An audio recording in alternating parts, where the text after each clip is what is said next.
कदर करते हैं।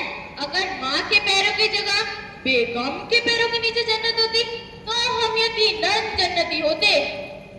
अच्छा, तो अब इसी बात पर मेरे बारे में दो बातें बोलोगे जिसमें से एक सुनकर मैं बहुत खुश हो जाऊं और दूसरी सुनकर नाराज। अच्छा, तो फिर सुनो, तुम मेरी जिंदगी हो।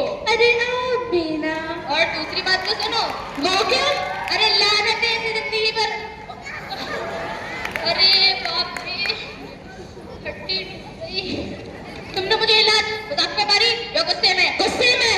अच्छा है गुस्से में मारी, वरना इस किस्म का मजाक हमें बिल्कुल पसंद नहीं। हाँ हाँ ठीक है, जाओ खाना लगाओ।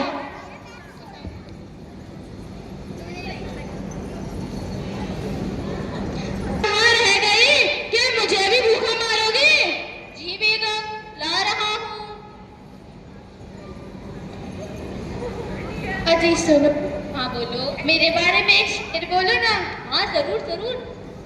कभी रोटी के टुकड़ों में, कभी सालन के प्यालों में, कभी रोटी के टुकड़ों में, कभी सालन के प्यालों में तुम्हारी जुल्फ का दीदार होता है बेगम।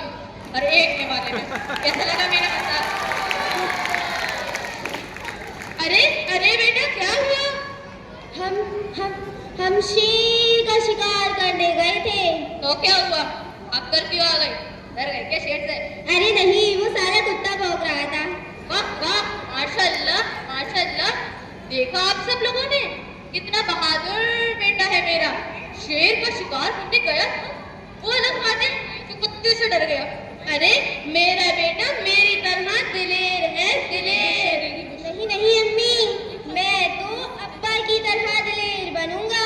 मैं भी अपनी बीवी के अलावा किसी से नहीं डरूंगा। अरे बेटा, ये तुम क्या कह रहे हो? तुम अपनी बीवी से डरोगे? जी हाँ अम्मी, इसी में ही तो हम सब का फायदा है। आपका बेटा करोड़पति बनने जा रहा है। क्या करोड़पति? जी हाँ अब्बू, आप तो फ्री में ही अम्मी के गुलाम बने फिरते हैं। मैं तो करोड़ों का मालिक बनकर बीबी का गुलाम बनूंगा।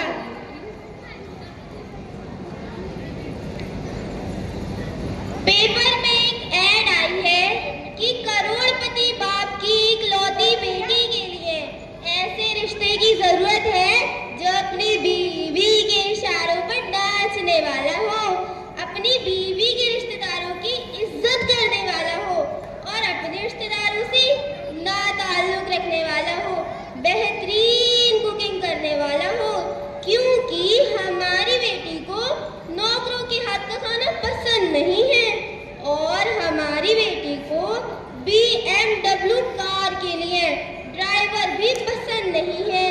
इसलिए लड़के को ड्राइविंग भी आनी जरूरी है और हमारी बेटी को सास की भी कोई जरूरत नहीं है। खुदा न खास्ता अगर सास हो भी तो अपने बेटे की तरह मुंह बंद और आंखें खुली रखने वाली हो। वाह बेटा, ये तो बहुत बढ़िया रिश्ता है। मगर बेटा, तुम कुछ नहीं कहोगी? तुम्हें पता ना हमारी बहू को मुंह बंद और आंखें खुली रखने वाली सास चाहिए। अरे दोनों बेटियां टेरेस पर खड़ी हैं। लड़कियों का दिमाग भी ना उनकी माँ की तरह है। आसमान में चांद निकल रहा है, वह सूरज समझ रही है।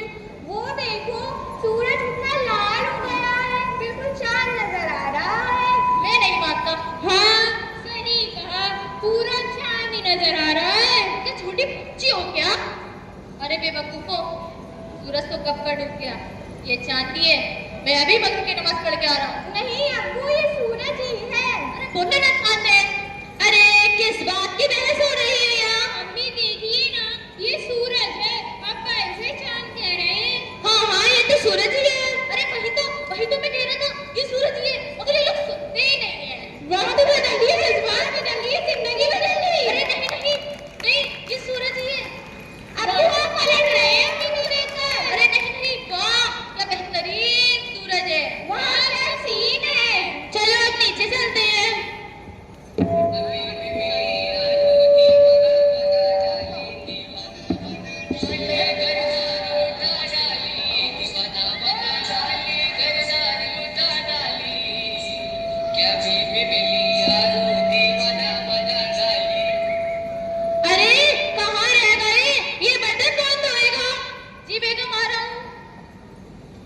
हटो।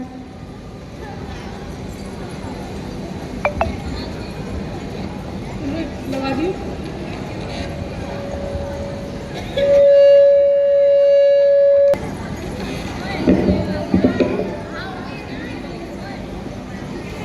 बैठ जाओ।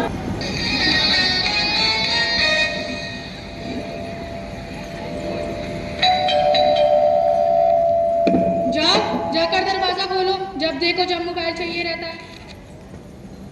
अस्सलामुअलैकुम। वालेकुम अस्सलाम।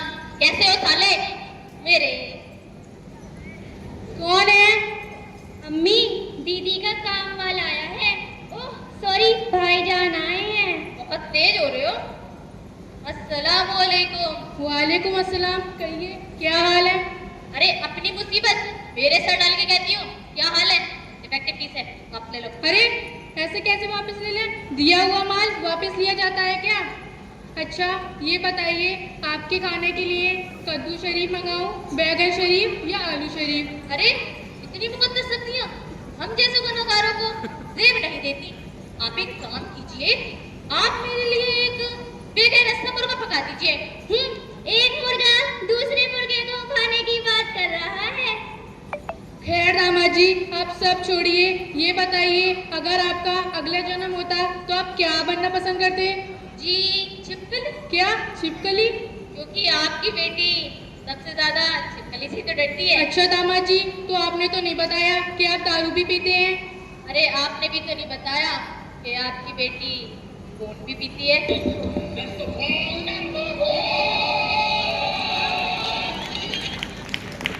वैसे आपके हुजूर कहाँ है? जी जे, वो किचन के अलावा और कहाँ रह सकते हैं?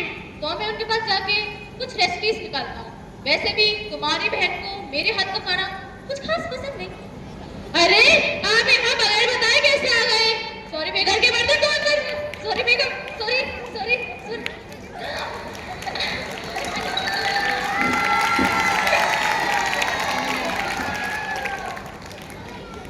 ये जो था हमारा कॉमेडी ड्रामा, जो सिर्फ एंटरटेनमेंट के लिए था। असल जिंदगी से इसका कोई वास्ता नहीं। असल जिंदगी में हमें कुरान व हदीस को फॉलो करना चाहिए। अल्लाह ताला ने मर्दों को औरतों पर हुक्मरान बनाया है, इसलिए हर घर में सिर्फ मर्दों की हुक्मरानी होनी चाहिए। क्योंकि जहाँ औरतों की हुक्मरानी होती है, समाज में मर्दों को इज्जत की नज़र से नहीं देखा जाता और इससे फरमानी लाई की भी नाफरमानी होती है। हमें इन सब चीज़ों से बचना चाहिए।